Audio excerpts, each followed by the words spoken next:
Alright, we are 3-2. That's the 6th and final game. Let's make it 4-2. Let's go. Alright, we got our 6th and last opponent. Aesthetic. At least a master ranked player, so that might be enough to win and be rank 3 again. Have to redraw this one power hand. This is a very decent hand, 3-4-5 curve on the play, so we're also not screwed by a teacher, at least if the teacher doesn't have backup. And there's no teacher anyway, even better. I think I played against them on stream yesterday when climbing, and they were also on town control. So that should be a favorable matchup. Sword makes this even more painful for them than it used to be. Like before I was probably closer without sword, but now sword is just like such a beating.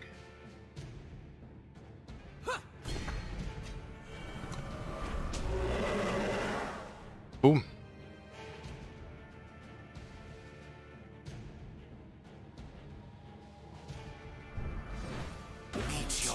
I don't know why they didn't do that right away. Like, sure, stand and all, but I mean, if I have to stand there, it's actually kind of good for them.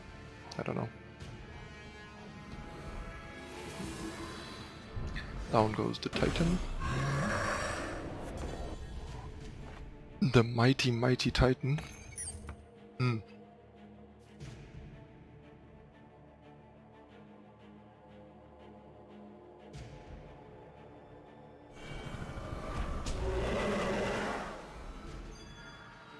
think I'll probably hold on to Initiate here.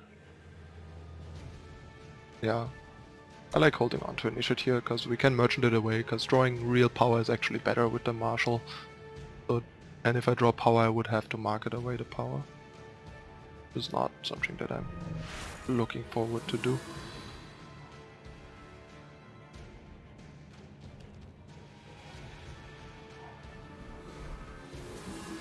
And an Annihilate, that's pretty good. That's not power.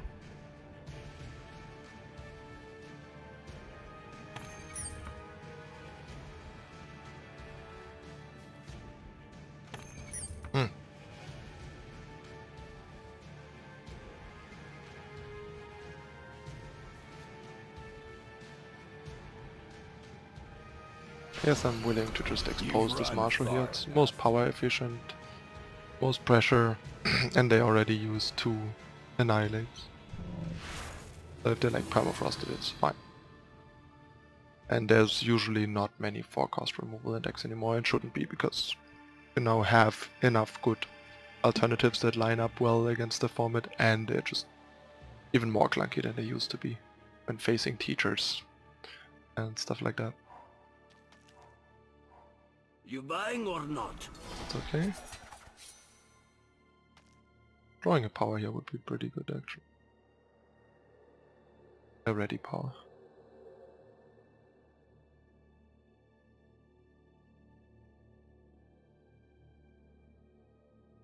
Or a lingering influence, that would be a non-ready power that would work here. As long as we get to 6 basically.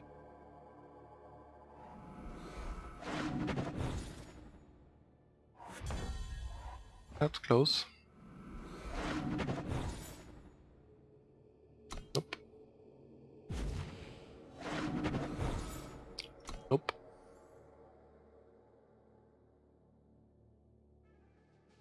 A customer. Get rid of this. I think stand is probably a bit better here, but I'm not sure. Could also be a Vodacombo. But I think I like stand plus Siraf to protect Siraf. Yeah, that's probably a good plan. This is probably gonna die now.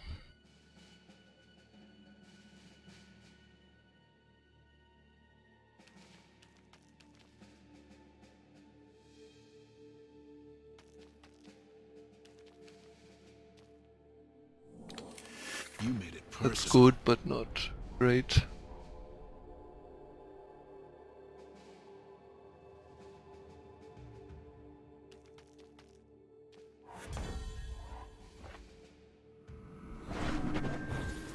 The influence is lingering.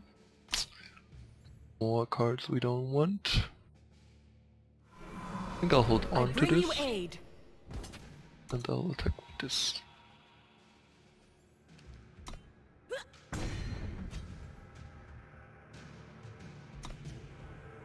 And there we go. Nope. Not this way and not today. We need this very badly. Hope he doesn't have another answer for Siraf, because then we are actually in trouble. Otherwise we should be good.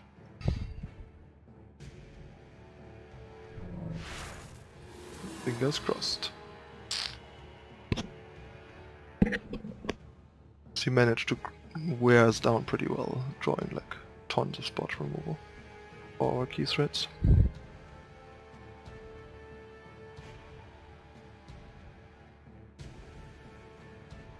And being stuck at a comfortable amount of power that allows him to outcard us.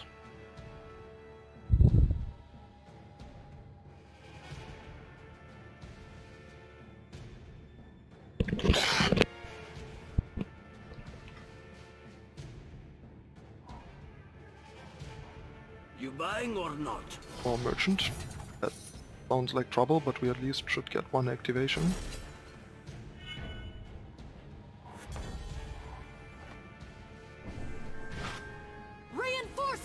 What a lovely collection. That's not bad, although we don't have a relic to get, fortunately. So I guess this is attacking. Really gotta pressure him. I guess a 4/4 Aegis unblockable is decent, especially when facing these. Bit surprised that he, like, I think in his position at this point I would have traded with one of these. That's like, good. What do I care? We are drawing more power than ever back.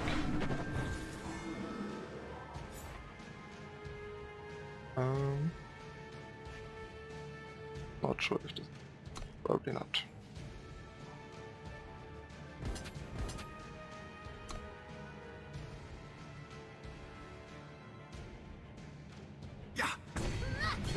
Still no block, that's absurd.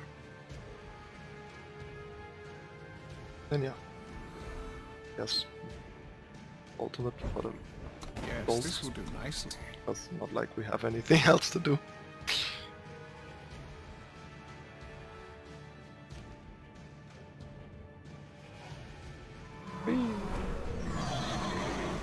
I was considering keeping the Marshal for specifically this.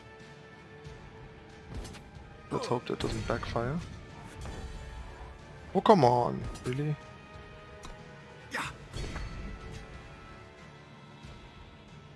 That is really annoying. Yeah, I'm gonna do this so we get like full Parliament. Like 3 owls if we draw Parliament. Yeah, seems like we can't lose. Very sad.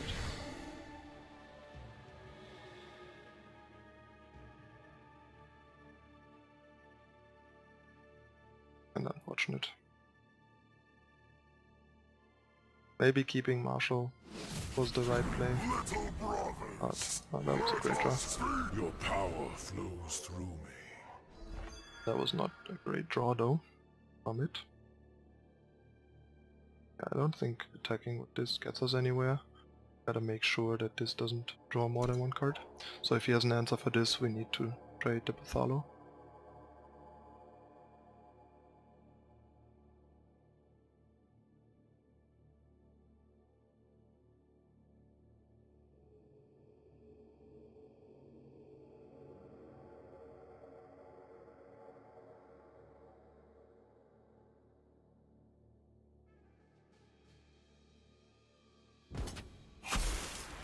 Okay. I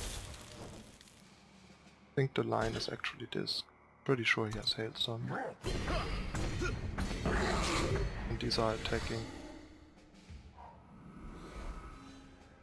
Maybe I should have traded. The Felon show no mercy. Now we are in some serious trouble.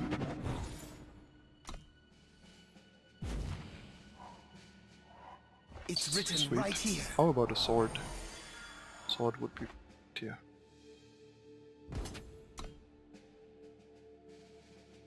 Oh, I like our position a lot better again. We might win. We might have a realistic chance to win here. Because now we got him all sold out. But yeah, still wish I would have traded with, I think. But we have another card draw with this, as long as this is. That's pretty good. And successfully played around the very likely Hailstorm that our opponent has. The Feln show no mercy. This is very good. It's also nice. Written right here. That could get us a sword. That what we need? I am not sure. Could also get us a boulder cannon.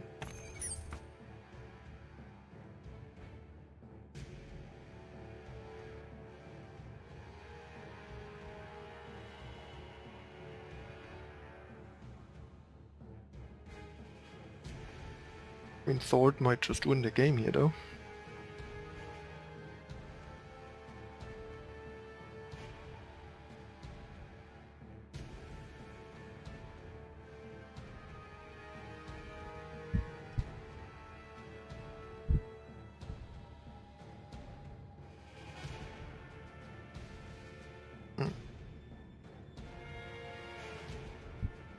This is tough. Like, if we Thord, basically has to make sure to not die to this. I think I'll just do the sword play. Because giving this overwhelm is very big here.